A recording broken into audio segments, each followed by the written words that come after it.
दोस्तों, जनता किसको सबसे ज्यादा पसंद करती है मुख्यमंत्री पद के लिए, वो भी हम जाति समीकरण के आधार पर आज आपको बताएंगे। बिहार विधानसभा चुनाव का ओपिनियन पोल जो नए तरीके से है, जिसमें यूपीए एनडीए का सिर्फ सीटों का आंकड़ा बताएंगे, अर्थात कि बीजेपी, एलजेपी, जेडीयू को कितना सीट मिलेगा मिला के, साथ में महागठबंधन को कितना सीट मिलेगा, और उसके बाद बताएंगे कि किसकी सरकार बन सकती है 2020 बिहार विधानसभा चुनाव में। वैसे तो आपको पता है कि जातीय समीकरण बिहार में काफी मजबूत है। यादव यहाँ पे 14 साढ़े 14% है, कुशवाहा 6.5% है, कुर्मी 4% है, साहनी 3% है, अति दलित 16% है, मुस्लिम 16.9% है, बुनिहार, ब्राह्मण, राजपूत करीब 17-18% है, आदिवासी 3.25% है, यहाँ पे सिख, जैन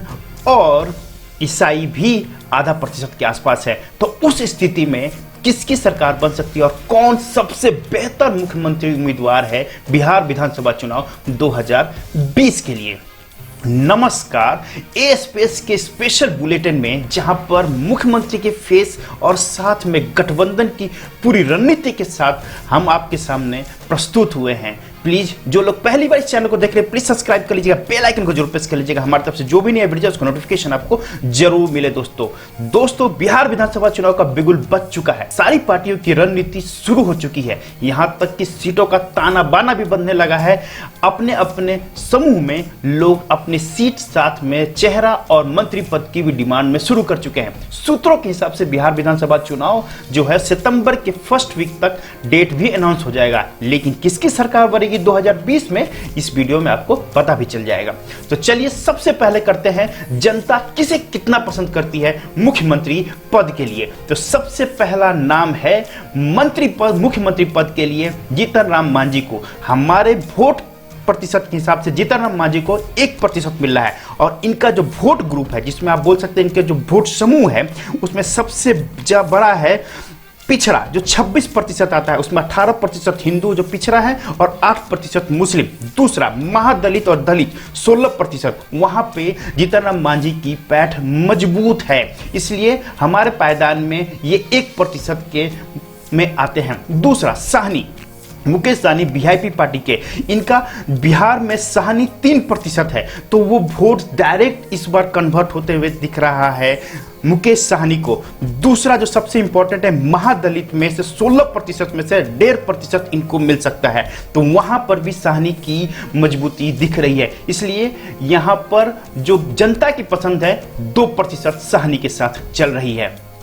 दोस्तों इस खेल में सबसे बड़ा है बीजेपी के फॉरवर्ड कास्ट नेता गिरिराज सिंह को बुनियार वोट 4.7% 100% मिलेगा, साथ में ब्राह्मण 5.7 का भी कुछ छटकते हुए मिलेगा, और कायस्थ का भी 1.5%।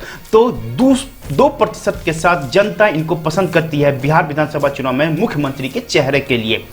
दोस्तों इसमें पप्पू यादव की भी गिनती है। पप्पू यादव जो यादव 14.4% है, उसमें ये सेंध लगा सकते हैं, साथ में जो महादलित और दलित वाला कॉम्बिनेशन 16% है, उसमें भी सेंध लगा सकते हैं, और दलित में 18% हिंदू और 8% मुस्लिम वाले जो वोट प्रतिशत है, उसमें भी सेंध लगा सकते हैं। लेकिन यादव ये हैं तो वोट काट सकते हैं आरजेडी के तेजस्वी और तेज प्रताप का भी। दोस्तों बिहार विधानसभा चुनाव की जो डेटें आने वाली है वो सितंबर फर्स्ट वीक में आएगी, और आज के जो मुख्यमंत्री, तत्कालिक मुख्यमंत्री हैं सुशील मोदी को वोट प्रतिशत कहां से कैसे मिल सकता है। तो सबसे पहले ब्राह्मण, राजपूत और कायस्थ का वोट इनको मिलते हुए नजर आ रहा है, साथ में सिख, जैन और क्रिश्चियन का भी वोट इनको मिलेगा। तो उस हिसाब से ये 5वें पायदान पर हैं, और इनका वोट प्रतिशत है 4 बिहार विधानसभा चुनाव 2020 के लिए। दोस्तों चिराग पासवान जो काफी एक्टिव दिख रहे हैं, अभी एनडीए मतलब बीजेपी जेडीयू के साथ सीटों का ताना बाना के लिए काफी मद्दोकस कर रहे हैं, साथ में अभी जिस तरह के ये अग्रेसिव पॉलिटिक्स शुरू किए हैं, उस हिसाब से इनकी पहचान भी एक मजबूती के तौर पे चल रही है।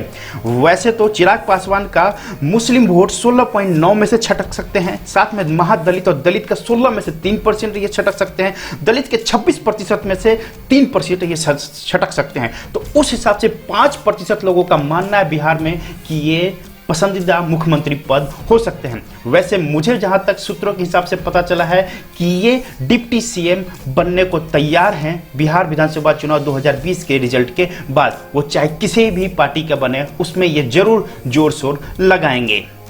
दोस्तों, बिहार विधानसभा चुनाव का जो अगला चेहरा है वो है कुशवाहा। कुशवाहा जो बिहार में करीब करीब 6.4% हैं। तो उपेंद्र कुशवाहा का जो वोट प्रतिशत इस हिसाब से है कि कुशवाहा का 6.4% इस बार कहीं नहीं जाएगा, इन्हीं के साथ रहेगा। प्लस कोयरी और कुर्मी के बीच का जो कॉम्बिनेशन है वो भी इनके साथ जाएगा, मुस्लिम भी वोट प्रतिशत इनके साथ जाएगा, दलित और महादलित भी जाएगा। तो पहले बार जब हम अपना ओपिनियन पोल लाए थे उसमें इनका वोट प्रतिशत मात्र 2-2.5% था, लेकिन इस बार पता नहीं ऐसा क्या हुआ है कि इनका वोट प्रतिशत 2-2.5% और बढ़ गया है। तो 5% के साथ हमारे पायदान में ये 7वें पोजीशन पर आ चुके हैं और सबसे मजबूत दावेदार आते हैं महागठबंधन से भी। दोस्तों, तेज प्रताप की बात कर लेते हैं। 6% लोग का मानना है कि मुख्यमंत्री पसंदीदा चुनाव में हो सकते हैं, लेकिन यादव के 14.4%, जबकि आरजेडी ये ऑलरेडी इन्फॉर्म कर चुका है कि तेजस्वी के नाम पे ही चुनाव लड़ेगा, इसलिए 6% ये नाम के हैं। वैसे तो चेहरा तेजस्वी ही हैं, तो इनका वोट प्रतिशत 14 वो यादव वाला ही मिल सकता था यदि ये चुनाव में मुख्यमंत्री के चेहरा होते। तो अब बात करेंगे कन्हैया सीपीआईएम के, बहुत जबरदस्त प्रवक्ता और साथ में बुनियार 4.7% इनको लोग पसंद कर रहे हैं बुनियार कास्ट से, तो वो आएगा ही आएगा। प्लस कुछ अपर कास्ट भी इनको वोट दे सकते हैं जो सीपीआई सीपीएम के साथ जुड़े हुए हैं, मुस्लिम भी छटक सकते हैं, लेकिन मुख्यमंत्री का चेहरा 2020 में तो नहीं है अभी तक।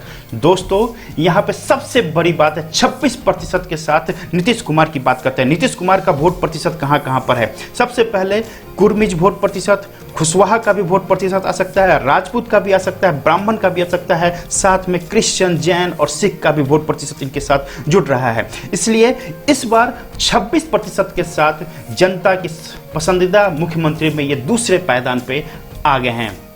पहली की बात करते हैं, सबसे पहला पसंदीदा मुख्यमंत्री पोजीशन कौन है? तो वो हैं तेजस्वी यादव। तेजस्वी यादव का वोट प्रतिशत कैसे कैसे? यादव का 14.4%, राजपूत का 5.2%, साथ में आदिवासी का 1.25%, यहाँ पर महादलित और दलित का भी करीब 4 से 5%, मुस्लिम का 6.9 में से 11% इनके साथ जा रहा है। तो हमारे जो ओपिनियन पोल है उसमें 35% के साथ तेजस्वी यादव सबसे ऊपर है जनता की पसंद के मुख्यमंत्री पोस्ट के लिए।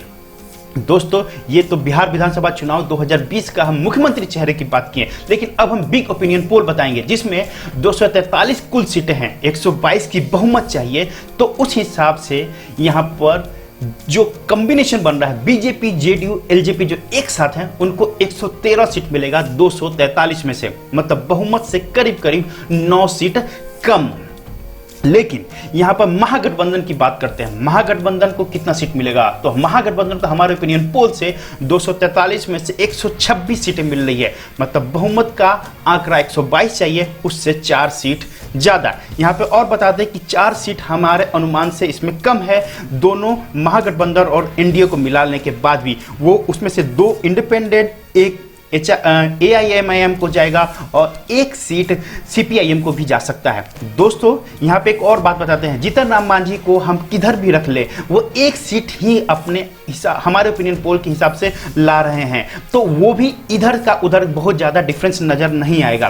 तो मेन बात है महागठबंधन को 122 बहुमत चाहिए, उसमें से 126 सीटें मिल रही है, और एनडीए को 122 बहुमत चाहिए, वहां पर 113 सीटें मिल रही है। हमारे ओपिनियन पोल के हिसाब से महागठबंधन की सरकार 2020 में बन सकती है। दोस्तों, दोस्तों बिहार विधानसभा चुनाव की जो डेट आएंगी वो सितंबर फर्स्ट वीक में आएगी और सरकार बनने की जो मुहिम है वो दिसंबर लास्ट तक बन जाएगा। दोस्तों ये वीडियो आपको कैसा लगा कमेंट बॉक्स में कीजिएगा, लाइक कीजिए, शेयर कीजिए, सब्सक्राइब कीजिए, बेल आइकन को जरूर प्रेस कर लीजिएगा। हमारी तरफ से जो भी नया वीडियो उसको नोटिफिकेशन आपको जरूर मिले। दोस्तों मिलते हैं अगले वीडियो में, तब तक के लिए जय बिहार।